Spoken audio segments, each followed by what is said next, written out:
Umat Tuhan yang terkasih dalam Yesus Kristus, Shalom. Jumpa lagi pada renungan saat ini. Karena itu saya mengajak kita, baiklah kita menyatakan syukur kita kepada Tuhan dan mendengarkan kebenaran firman-Nya. Mari kita berdoa. Tuhan Yesus, terima kasih. Kami sungguh membutuhkan firman-Mu dalam hidup kami. Karena itu datanglah dan memberkati kami sekalian. Dalam Yesus Kristus kami berdoa. Amin. Umat Tuhan yang terkasih, saya mengajak kita dengar kebenaran firman Allah di dalam 1 Yohanes pasalnya yang ketiga, ayatnya yang ke-18. Beginilah bunyi firman Allah. Kasih terhadap saudara sebagai tanda hidup baru. Anak-anakku, marilah kita mengasihi bukan dengan perkataan atau dengan lidah, tetapi dengan perbuatan dalam kebenaran.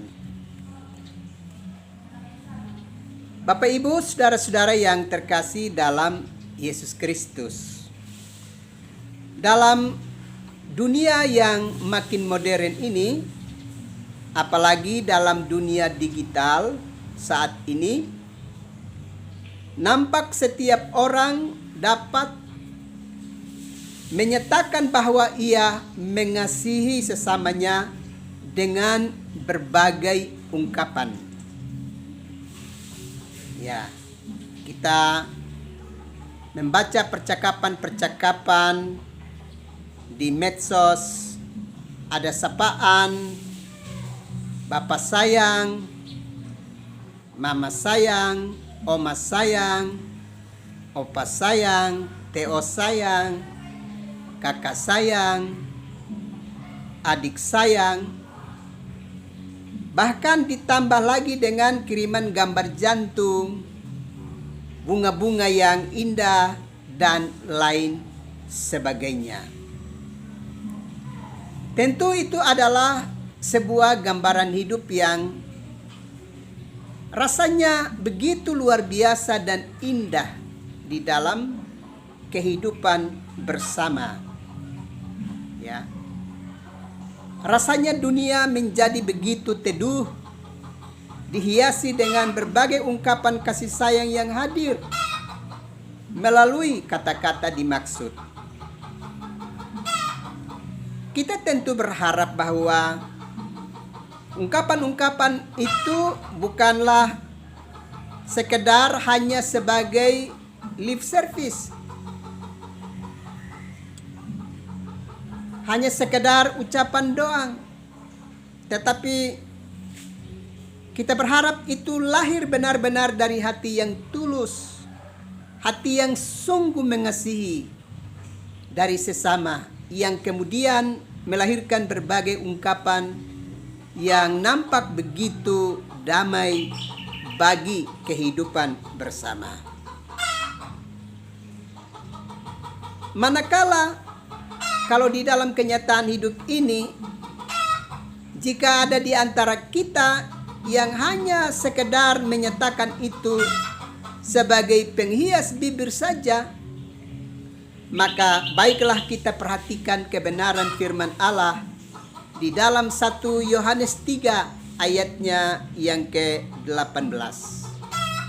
Di sana dengan jelas tertulis sebagaimana yang telah kita baca tadi, anak-anakku, marilah kita mengasihi bukan dengan perkataan atau dengan lidah, tetapi dengan perbuatan dalam kebenaran. Bagian firman ini mau menasihati kita agar setiap umat percaya tidak hanya mengasihi sesamanya hanya sekedar dengan kata-kata belaka, tetapi mesti dilanjutkan dengan tindakan-tindakan yang nyata. Ini perlu kita perhatikan dengan baik di dalam hari-hari hidup kita.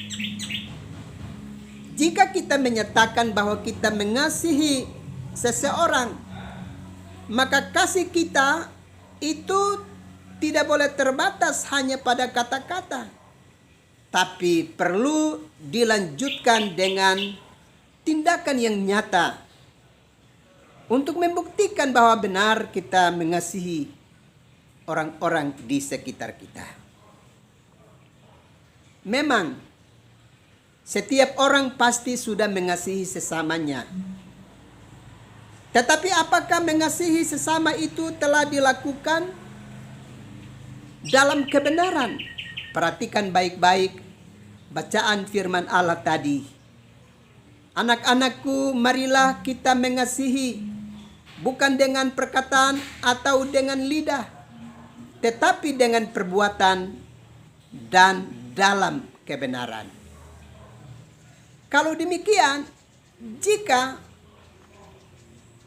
perkataan itu kita mewujudkan dalam sebuah tindakan yang nyata, maka tindakan yang nyata itu juga mesti kita lakukan dalam kebenaran. Hal ini menjadi penting sebab bukan tidak mungkin seseorang bisa dapat mengasihi sesamanya baik dengan kata-kata ataupun dilanjutkan dengan tindakan, tapi itu hanya merupakan sebuah kepura-puraan, pura-pura ya, mengasihi, pura-pura menyatakan kasih yang nyata bagi sesama. Karena itu kalau kita perhatikan bacaan firman Allah ini dengan jelas bahwa tindakan yang kita lakukan sebagai wujud nyata dari kasih pun harus kita lakukan itu dalam kebenaran.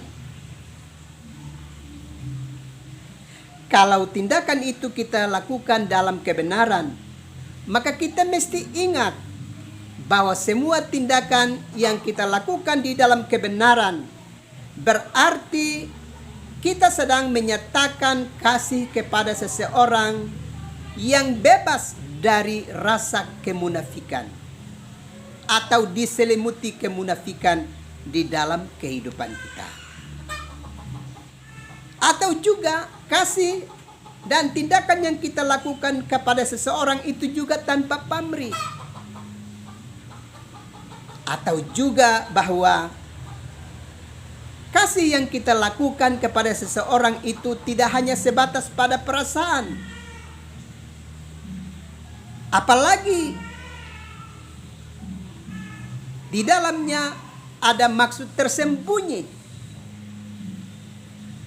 Kasih yang kita lakukan dengan benar, di dalamnya tidak boleh ada udang di balik batu dalam semua tindakan kasih yang kita nyatakan.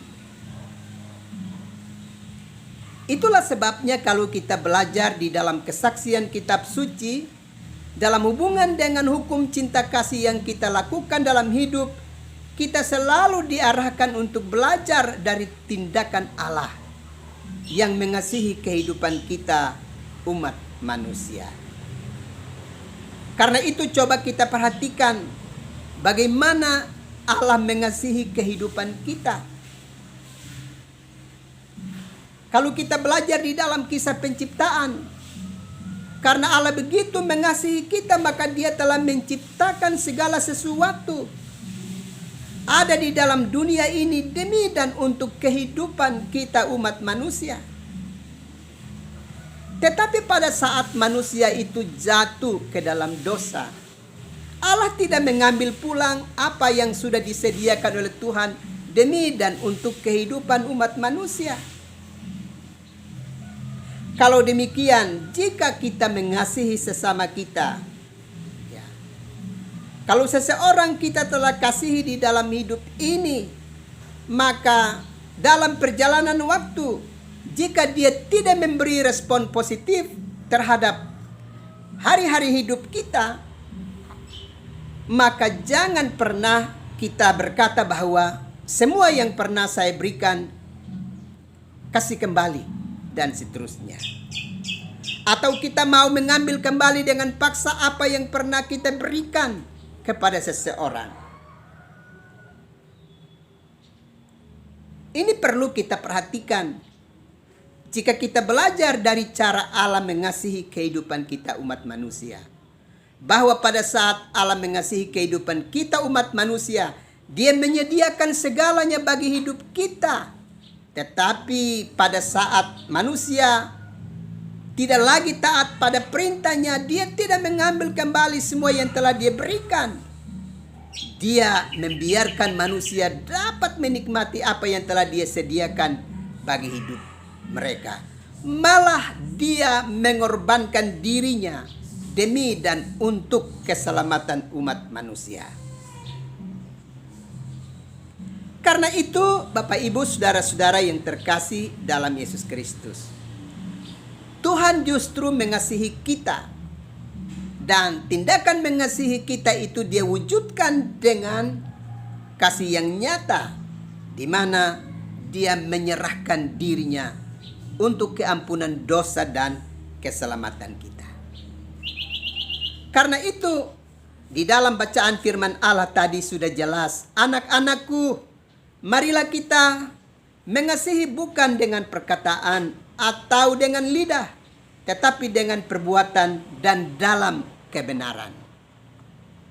Mari kita nyatakan kasih sayang kita kepada sesama kita, bukan saja hanya dengan kata-kata, tapi dengan perbuatan yang nyata. Tapi juga perbuatan itu harus dilakukan dalam kebenaran. Sebab kalau kita melakukan kasih dengan mewujudkannya dalam sebuah perbuatan, tapi itu sebagai perbuatan yang pura-pura, sebagai kemunafikan, maka sesungguhnya kita sedang menyembunyikan kasih yang sesungguhnya kepada orang-orang yang kita kasihi di dalam hidup kita. Ingat, selagi Tuhan masih berkenan kita hidup dalam dunia ini, mari kita mewujudkan kasih yang nyata dan sungguh-sungguh mulia bagi kehidupan sesama. Kiranya Tuhan memberkati umat Tuhan sekalian. Amin. Mari kita berdoa. Tuhan Yesus, terima kasih untuk kebenaran firman-Mu yang terus memberkati kehidupan kami. Ajar kami untuk sungguh-sungguh saling mengasihi satu dengan yang lain. Biarlah kami dijauhkan dari roh kepura-puraan, roh kemunafikan di dalam hidup kami, supaya benar-benar murni kami mengasihi sesama kami dengan tulus. Terima kasih Tuhan, berkati kami di saat kami beristirahat, supaya kami tetap ada di hadirat-Mu. Dalam Yesus Kristus kami berdoa. Amin. Umat Tuhan yang terkasih, selamat beristirahat. Tuhan pasti terus melindungi dan memberkati umat Tuhan sekalian. Shalom.